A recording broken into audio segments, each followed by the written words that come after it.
Praise the Lord. Praise the Lord. The Lord is good. Our topic there is we may be full of nonsense. We may be fearful, tearful. But God is faithful. Huh? He is faithful. He is the perfect, wonderful Father. Our Father in heaven. Hallowed be your name. Your kingdom come. Your will be done. And I believe the Lord's will for us today is to focus on the fact that we've got a perfect Father. He is absolutely a reason for us to not be fearful or tearful or full of nonsense, but to totally realize how good God is. He's a reason for us to live. Yahweh loves you. He loves every one of us. Our Father God will never, ever let you down. You might feel, some people feel, like their earthly dad was the best. And maybe you had a good dad. Someone else might feel, my earthly father was the worst. And many people will say, my father was never around. So I don't even know where I can categorize him. No, he was never around. But we must remind ourselves, we've got a good Father who will never leave you. He is not just a good Father for a certain time, for 80, 90, 100 years. No, forever.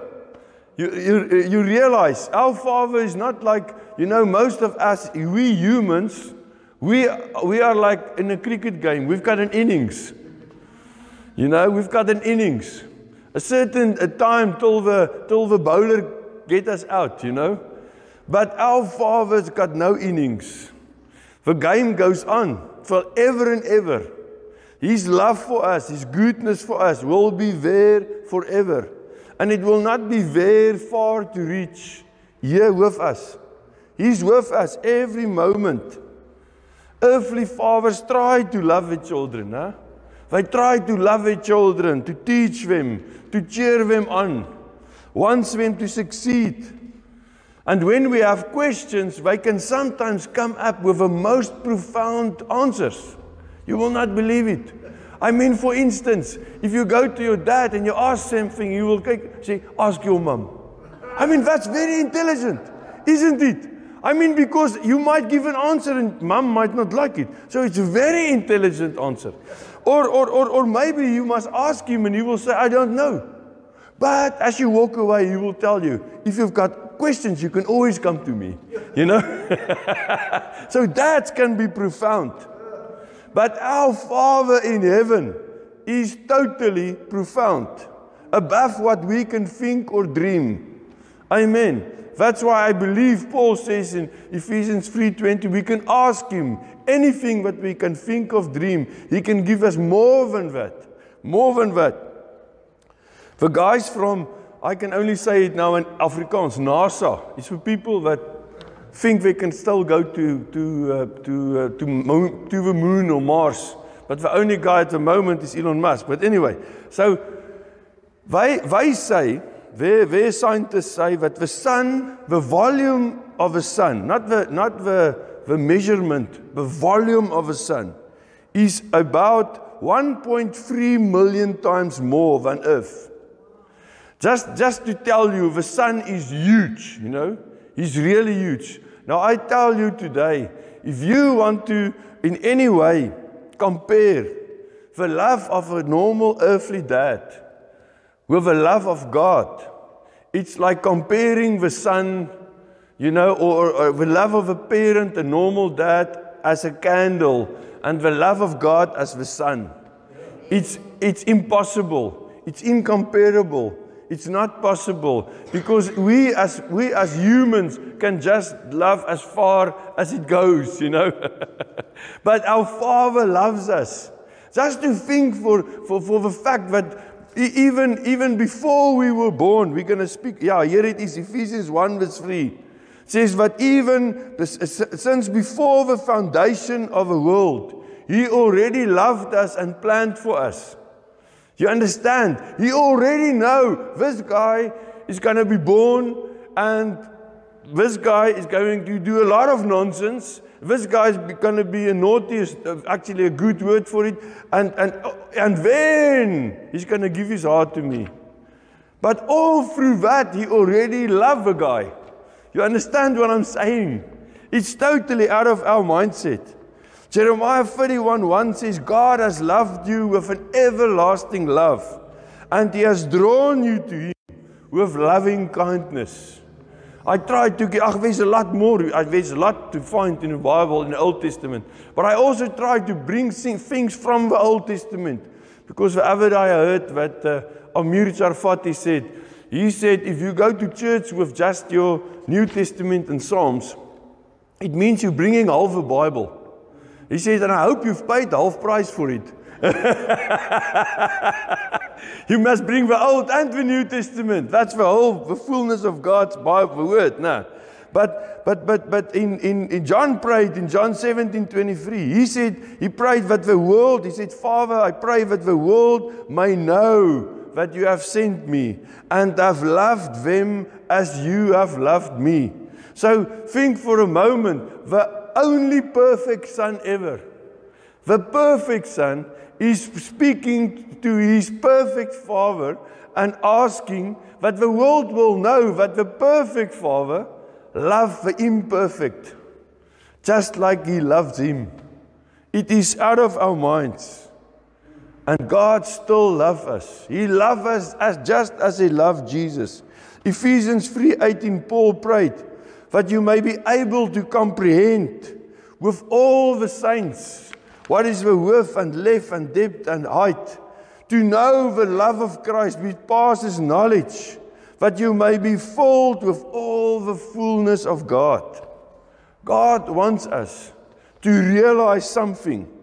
I wrote here to know how much He loves us, but I think only maybe one day in heaven we will know more, and we will know more, and I think it will take eternity to know more and more and more and more how much He loves us. Maybe somewhere we will know totally how much He loves us, because He will keep on still. We will just keep on taking His love and accepting His love and receiving His love, and we will never deserve His love. I want us to understand that. You will never deserve His love. He loves you. Undeserved, He loves you. He wants you to know that He loves you so that you can be filled with His fullness in every area of your life. Realizing that God loves me despite me. So what does that mean to me? It means that I am accepted. Without the fact, I don't deserve to be accepted. I'm accepted. So what does it mean in all my dealings with all the other beings around me? No. The other morning I pulled out Elsike, my car, Elsike's car, Samuel's car, and every time when I open the gate, the little Yorkie runs out. She runs into the street and she barks at all the other big dogs, tell them she's the strongest. And I think it was Friday morning or Thursday morning. For the next moment, I yelled, chunk! And then she came running. And I ran out of the grass because I know I was already feeling if I got my knife. And then here comes she back, and there was a big black dog behind her. But when he saw me, and I think he saw I was coming for him, you know. I'm going to eat you alive. And then he ran. And he ran. Now that is, I wish we had a video of it. Okay. It will probably not be good for me, you know. I was probably running like that, and my hair was still standing. I don't know if I've combed it by then, but so I'm very glad there's not a video. But if there was a video, it would say something of how the Father feels about us. Something, little bit, that the teeny bit of how He loves us and wants to protect us so far that He sent the perfect one to die for us. So that He can be saved, that we can say, Our Father.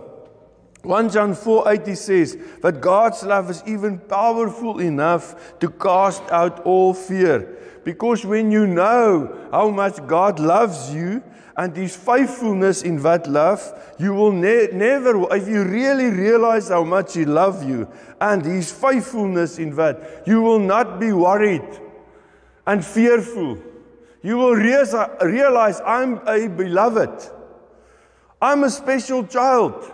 Always told my sisters, but I never believe it, that my parents loved me more than when. But anyway, sometimes they got agitated. I told them that is how it is, you know.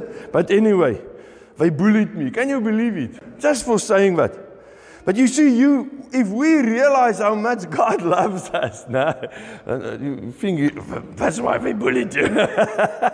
You will know behind doubt that your Father God will never let you down. God is for me. If God is for me, who can be against me? He is with me. He will never leave you nor forsake you. Hebrews 13:5, Deuteronomy, Joshua. In Psalm 68, He is the father of the fatherless. Psalm 10, He's the helper of the fatherless. You see, most people in this world do not have a real inheritance. There's no inheritance for them. I mean, if you take it that, quickly, I've said it so many times, but if you've got food at the end of a month, before your next pay is coming, you've got food in your fridge. And you've got, you know, you can still go to work with a full stomach, and tomorrow you've got food. You are one. We're not saying you've got a vehicle even, but then you're already one of the 10% richest people in the world. So we are already so privileged, so absolutely privileged. But then they say, if you think about that, most people in the world, 95%, do not have a real inheritance. And even if you've got an inheritance, in Afrikaans, they've got a saying, erfgoed is swerfgoed. So you get you get an inheritance, but you spend it so quickly that it suddenly evaded you, you know. But we've got wonderful news. We've erfgoed is swerfgoed. Yeah, they go on holiday and they never come back.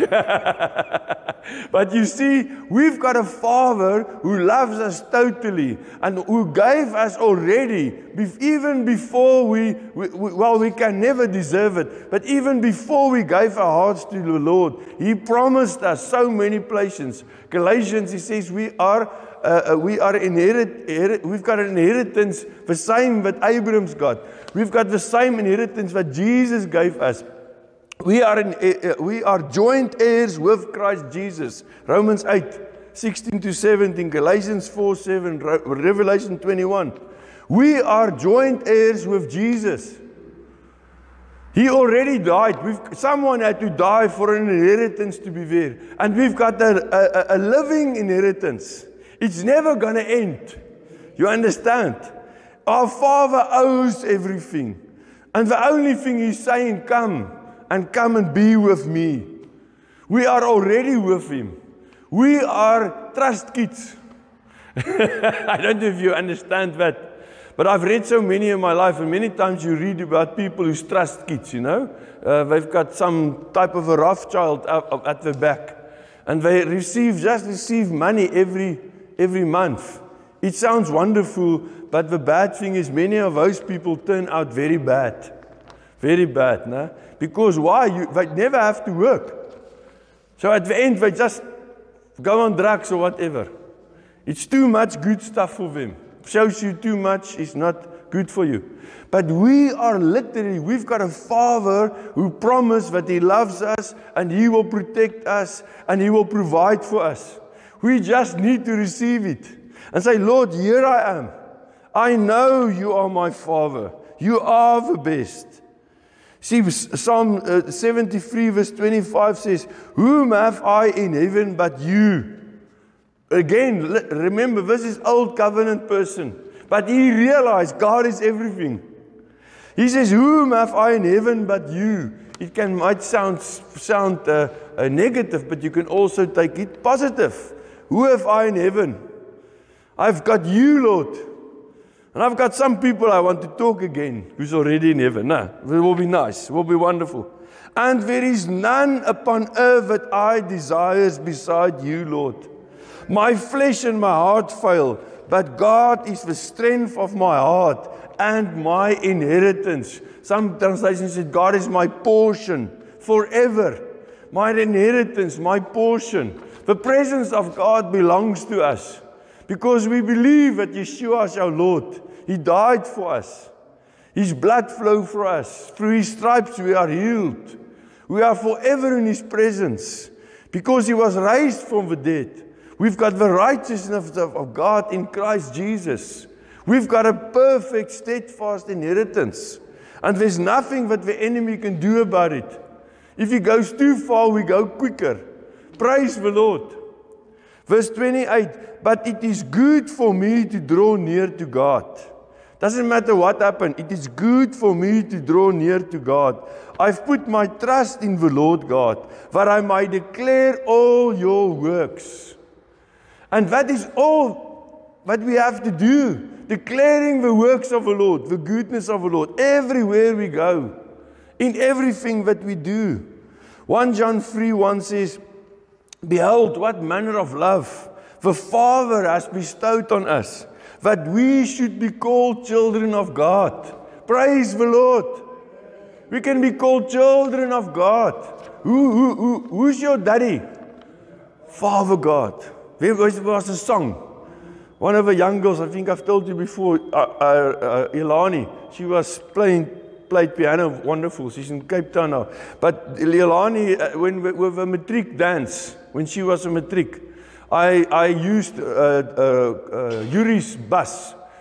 We borrowed Yuri's bus. Ilani borrowed Yuri's bus. I was the driver. And she was sitting at the back, and a brother and klomp other young children was there, about 8 of them, full in a bus. And when we stopped there, before the grens, the high schools, at the hall, we stopped there, opened the doors, and they played that song with a big speaker. Who's your daddy? I can't remember the song, but anyway, it's about your daddy. Who's your daddy? And they all would jump out and they dance around until she go into... It was quite an entrance, Shame, I felt sorry for the others, the boy and a girl, and they've got a smart car, and they walk in, beautiful dressed, and she came there with this rock band, and all these crazy people. Who's your daddy? And Jesus, she said, and she walked in. Who's your daddy? Jesus, our Lord, is our brother. He did everything so that we can have the same Father, just different mothers. Praise the Lord, our Father. But there's another comforting characteristic of our Father that outshines our earthly dads. He won't ever embarrass you. And earthly fathers can embarrass you. I don't want Samuel to say anything, but they can embarrass you. But God will never embarrass you. Here's my verse, Romans 10:1. I turn the verse a bit, Romans 10:11. I turn it a bit. Whoever believes on Him will not be put to shame. I know it's something else, but He will never embarrass you. You will never be put to shame. But the reason why I use this, when you say, Father God is my Father, why? Because I believe in Yeshua. You never, ever need to be ashamed of yourself again. The stuff from your past, the enemy wants to bring back. He wants to remind you about stuff. All different stuff. And sometimes it might sound for other people as something simple. Sometimes they might lift their eyebrows. But I'm telling you, you never need to be ashamed again. You are a blood-washed child of God. In your spirit, you're perfect. You belong in heaven. And if I get you in the street or you speak to me on the phone and say, oh, you're calling from heaven or what? It's not because I want you to die. It's because I want you to realize you already got a place in heaven. You already here on earth are living with your Father. You do not have an absent dad. You might have had an absent dad as an earthling. You are now a heavenly being, not an earthling. And you've got a heavenly Father who's never absent. He's always with you. He never leaves you nor forsake you. Amen. We skip that verse or we're going to get to him again. But Nahum, I want to come to Nahum. Nahum, in the Hebrew, the best way, while we as Afrikaans people pronounce it is Nahum. Nahum, no. Now, Nahum means comfort, consolation. So, comfort, consolation, he was a real man, Nahum, but comfort, consolation is writing by the power of the Holy Spirit. Listen to this. The Lord is good. In Hebrew it says, Tov Yahweh. Good is Yahweh. Good is Yahweh. The Lord is good, a stronghold in the day. Or it can, some of the other translations say, in time of trouble. In the day of trouble, of danger. The Lord is good. He's a stronghold in the day, in the time of trouble. He knows, hear this now, He knows those who trust in Him. Now, it sounds so easy, but it's not. Hebrew is always a lot more interesting than you think. Because that word, most translators translate that He knows, the word there is v'yada. It looks like it's a vowel, and then the word yada, that means to know, to know something. But most of them translate it as He provides. So what is it saying? But because they pronounce it is v'yadia. They translate it. It's the pronunciation of that change of a word to say that He provides. Now what does it tell me and you? I want you to grab it. When you know Him, because you know Him, He wants to provide for you. Your provider knows you. When you know your provider, you've got provision. He's not just someone you know about. He wants to provide to you. He wants to be there for you. That is the definition of a father who wants to provide. He don't just want you to know his name and say, that's my dad, or my dad is so and so. You must say, that's my provider. I know I've probably told you, but the Afrikaans people heard it for the 1000th time this morning. But once when we went for 2 years from Genubi to Malalaan, but it was so hot, we just said we can't stay in hell. No, it was very bad for Ivana. And then we came back to East London. But when she came back, she wanted to start the practice again at home. Né? And she needed about 70,000 rand. Those days, it was a lot of money. I know now it's nothing, but anyway. So then we went to the bank, and the lady, and we thought, well, they will, we've got a house. The house is paid for. We just got to give it to her. What story? Now the lady there wants to know a lot of things, and she said, man, just give me, what's your story? If I came and borrowed it to buy a car, she would have just given it. But because she's doing it for a business, this lady wants a whole business plan. Even I told her, my plan is to start work on TIFF again. No, she said, okay, listen, I'm going to borrow from my dad. Thank you very much. And she walked out. And you know what's the wonderful thing of borrowing from your dad? You don't have to give it back. Praise the Lord. So that's what she did. And that is exactly how it worked for us. But the difference is we're not borrowing. You understand? We're not borrowing.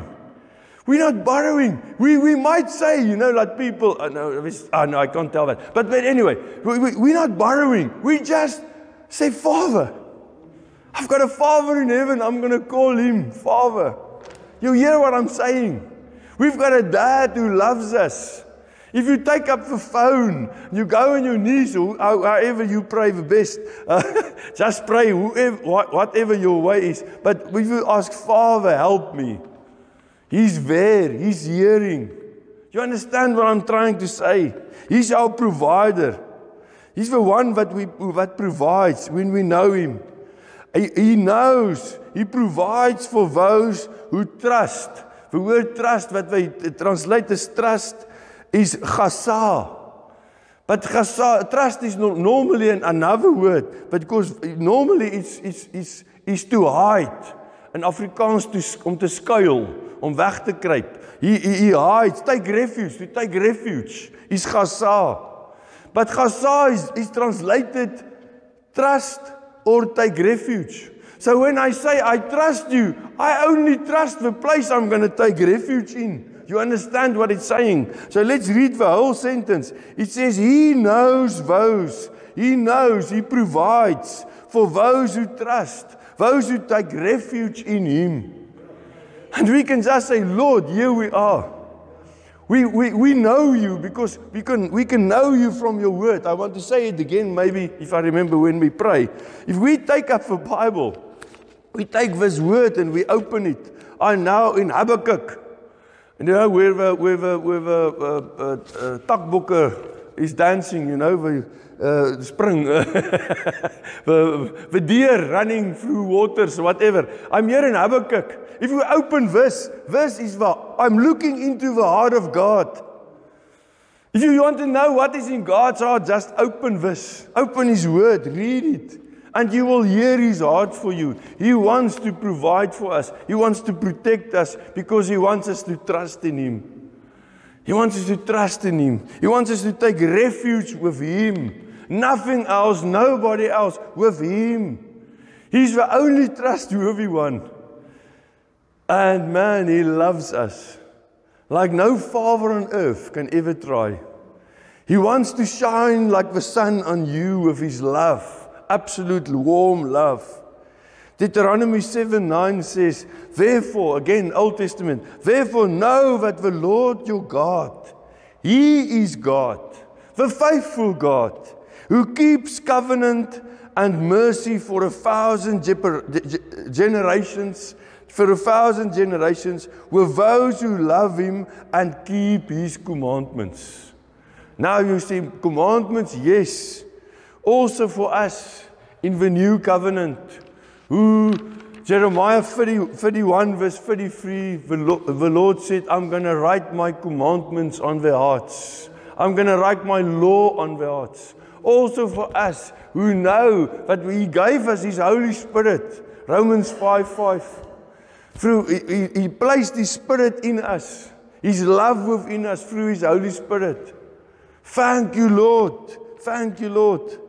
1 Corinthians 1:9 says, God is faithful, by whom you were called into the fellowship of His Son, Jesus Christ our Lord. We can just say, thank you, Father. Thank you, Father. Thank you, our Father. Thank you, Lord, for your goodness. Thank you that you are faithful. That you are faithful. Thank you that you are faithful, by whom you were called into the fellowship of His Son. As 1 Thessalonians 5:25, He who calls you is faithful, who also will do it. Father, you are calling us to live fully with you. Every moment knowing I'm living in the protection, in the presence of a loving Father. And I've got the blood of Jesus and the body of Jesus as evidence of payment. The payment is there. I've got the invoice in my hand. It's paid in full. I've got the Bible in my hand. 2 Thessalonians 3 verse 3. But the Lord is faithful, who will establish you and guard you from the evil one. Thank you, Father. Lord, you are faithful. You will establish us as your children. We are established. We've got a place in heaven. We've got an eternal inheritance that already started. From the moment that we gave our hearts to you, we are living in covenant with the Most High God. Not the God afar, but the Father close here with us. Every moment, every day. Thank you, Father. Thank you, Yeshua, for making it possible. Thank you, Lord, that we can know we are living in the presence of you, our Lord, of the Father and with the Holy Spirit. Thank you, Lord. You're so good to us. Thank you, Father, that we, your children, can know the reality of this world is not the end of a story for every part of our lives. The reality we are seeing, like Samuel said earlier, that's a reality that's going to pass away. But what is forever and ever is what God did for us in every part of our lives. Example that I used earlier is that we prayed on Monday morning and also Wednesday evening that Netanyahu will have chutzpah and that he will decide, let now take the kernkrag nuclear power away out of the hands of an enemy. You cannot leave. It's like having a burglar visiting you. And he's got a gun in his hand and you say, can I make you tea or whatever? Maybe if you've got poison or something, you can ask it. But you don't let him just sit there. You understand? Anytime you can decide, now it's target shooting. Now, what do? I can say a lot, but anyway. But you hear what I'm saying. So we prayed, but Netanyahu will make a decision. It's not an easy decision. There's not many, but there's already some Israelis, because the enemy, like some of, I think said again, the enemy attacked the civilians. So there's not one, as far as I know, not one army person dead so far. Only civilians in Israel. They attack civilians, Israel attack the army and the leaders. But anyway, it shows you the difference. But the thing is, we prayed for that. And it happened. It happened on Friday, it started. But what I didn't even know that Friday was the 61 day. Trump said 60 days ago, we give you 60 days. 60 days. But Friday was day 61. I didn't even realize it. But the fact is, they did it. And we just praise the Lord. That the reality they thought was their reality is not their reality anymore. Why? Because God. Because God.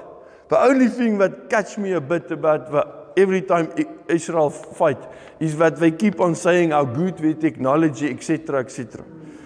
But because you must remember, last time it was how many? It was a few hundred missiles and not one hit Israel.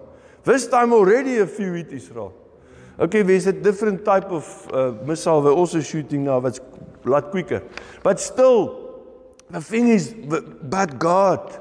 So we must realize, we're saying, Lord, in the name of Jesus, we praise you that we've got you as our perfect Father. And no reality in this world, even in our own personal life, especially, I must say, no reality of trouble, or problems, of stuff we wonder about or worry about. No, Lord, that is not our reality. Our reality, our true reality, is that we've got a Father who protects us, who provides for us, who heals us, and we're going to be with Him into eternity. And we praise you for that, Lord. We praise you. Thank you, Lord, that it does not matter what happened. No, we call upon our Father. Nothing is impossible for our Father. We call upon your miracle working supernatural power. Your life you've given us up to eternity. And we say thank you that we are protected. There is provision for us. There is the best of all, your presence, Lord. Thank you, Father. And Lord, we bring this whole country of ours. We bring in front of you. And we say thank you, Lord. For the first thing I want to say, thank you, Lord, that we do not have a sharp country with a wonderful president who is very intelligent and make all the right decisions, and we think we are number one. No, Lord. We can only trust in you. Like 99% of countries in this world, specifically in Europe, we can only trust you, Lord. We can only trust you. And we can only know, Lord, you are our provider. Nothing else is sure. So we praise you, Lord. We praise you, Father, for your presence, for your goodness, and for your love. Thank you, Lord, that more than we can pray or think or wish for is possible in the presence of our Father. Thank you, Yeshua. Thank you, Lord, that you opened the door for us to be on the way with you, Lord, forever and ever. Thank you, Yeshua. Thank you, Holy Spirit. Thank you, Lord, that we, formerly imperfect ones, thank you, Lord, that we cannot just partner with you. We are family, total family. In Jesus' name, we honor you, Lord. We praise you. Lord, thank you that we can be looking forward to what's going to happen in our lives, to who we're going to pray for, and what's going to happen. Lord, we're looking forward to testimonies of your goodness in this church, in every church around us, Lord. We're looking for testimonies in Jesus' name of your goodness, your overcoming power in our lives. We praise you in Jesus' name. Thank you, Father. Honor you, Lord. Praise you, Lord. Thank you, Lord. Amen. Amen. Praise the Lord. Praise the Lord. Praise the Lord.